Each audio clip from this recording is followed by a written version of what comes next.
नमस्कार दोस्तों, मैं सचिन सिंह गौर आपका अपने YouTube मंच पे स्वागत करता हूं। गुजरात में इस समय बवाल मचा हुआ है।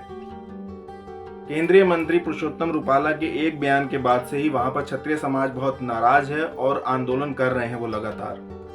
और पुरुषोत्तम रूपाला जो केंद्रीय मंत्री जिनका बयान था वो 2 बार माफी मांग चुके हैं। इसके अलावा जो प्रदेश अध्यक्ष हैं CR पाटिल, वो भी हाथ जोड़कर सार्वजनिक तौर पर क्षत्रिय समाज से माफी मांग चुके हैं। और CR पाटिल को बहुत एरोगेंट और रूड समझा जाता है, लेकिन उसके बाद भी वो हाथ जोड़ करके सार्वजनिक तौर पे माफी मांग चुके हैं। मुख्यमंत्री भी माफी मांग रहे हैं और पूरी गुजरात यूनिट ही क्षत्रिय समाज से माफी मांग रही है, लेकिन मुद्दा है कि थमने का नाम नहीं ले रहा है। पुरुषोत्तम रूपाला ने माफी मांगते हुए अपने बयान में कहा कि उनका 50 वर्ष का एक लंबा करियर है, राजनीतिक करियर, और उन्होंने कभी भी किसी बयान के लिए माफी नहीं मांगी, खेद तक व्यक्त नहीं करा, लेकिन ये बयान से वो माफी मांगते हैं।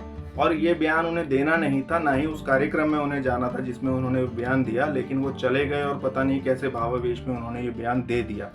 और उन्हें बहुत दुख है और उनकी पार्टी को इससे बहुत नुकसान हो रहा है, इसलिए वो माफी मांग रहे हैं। उनकी इस बात ने आग में घी का काम कर दिया। इससे मैसेज ये गया कि उनकी पार्टी को नुकसान हो रहा है, इसलिए वो माफी मांग रहे हैं, अदरवाइज वो माफी नहीं मांगते। और ये सच्चाई भी है, क्योंकि इस समय इलेक्शंस हैं, इसीलिए पूरी गुजरात भाजपा जो है घुटनों पे आ रखी है और माफी मांग रही है, अदरवाइज वो माफी नहीं मांगते।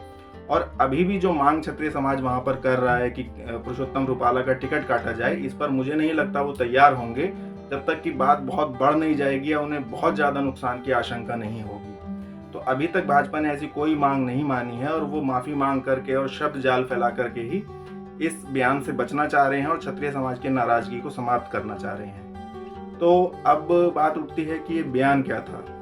ये बयान था जो केंद्रीय मंत्री पुरुषोत्तम रूपाला हैं, जो कि पटेल समाज से आते हैं, वो रूखी एक समाज है, दलित समाज है, उसके एक कार्यक्रम में गए थे और वहां उन्होंने बोला कि जो राजा महाराजा थे वो भी अंग्रेजों के सामने झुक गए थे, उन्होंने घुटने टेक दिए थे और रोटी बेटी का संबंध उनसे बना लिया था, मतलब उनको अपनी बेटियां भी देने लगे थे।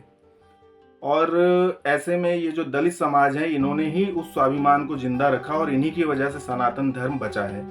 ये बयान उन्होंने दिया था, तो इससे ही क्षत्रिय समाज नाराज है।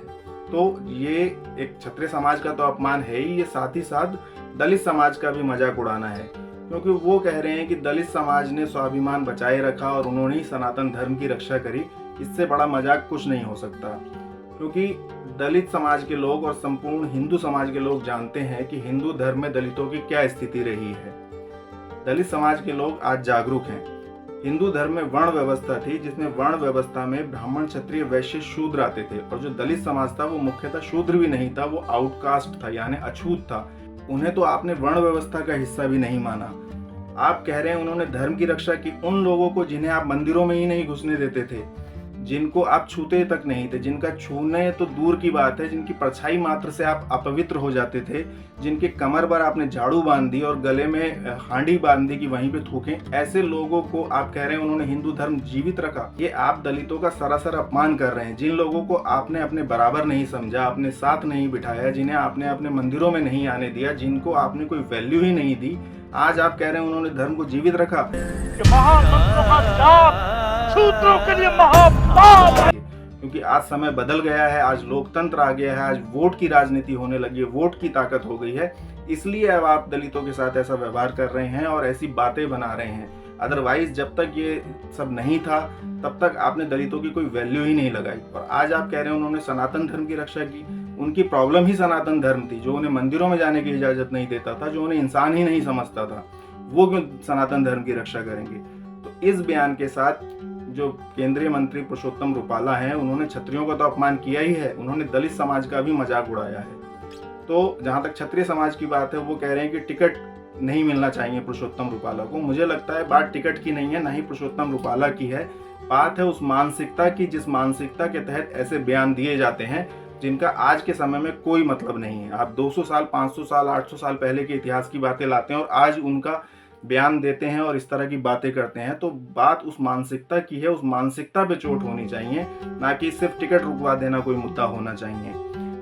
जहां तक गुजरात की बात है, तो गुजरात में राजपूतों की आबादी लगभग 10 से 12% है। वहां लोकसभा की लगभग 26 सीटें हैं और पिछले 3 लोकसभा इलेक्शन से एक भी सीट पर किसी भी राजपूत को भाजपा खड़ा नहीं कर रही है और वो सारी सीटें जीत रहे हैं। और कोई सीट राजपूतों को नहीं देते हैं। मतलब 10-12% की एक बड़ी आबादी को आप प्रतिनिधित्व भी नहीं दे रहे हो और उसके बाद आप इस तरह की बयानबाजी और करते हो। माफ़ी मांग लेने से या किसी का टिकट कटवा देने से ये मुद्दा हल नहीं होगा। और दूसरी बात, जो रूपाला ने बयान दिया है वो राजघरानों के ऊपर दिया है, रियासतों के ऊपर दिया है।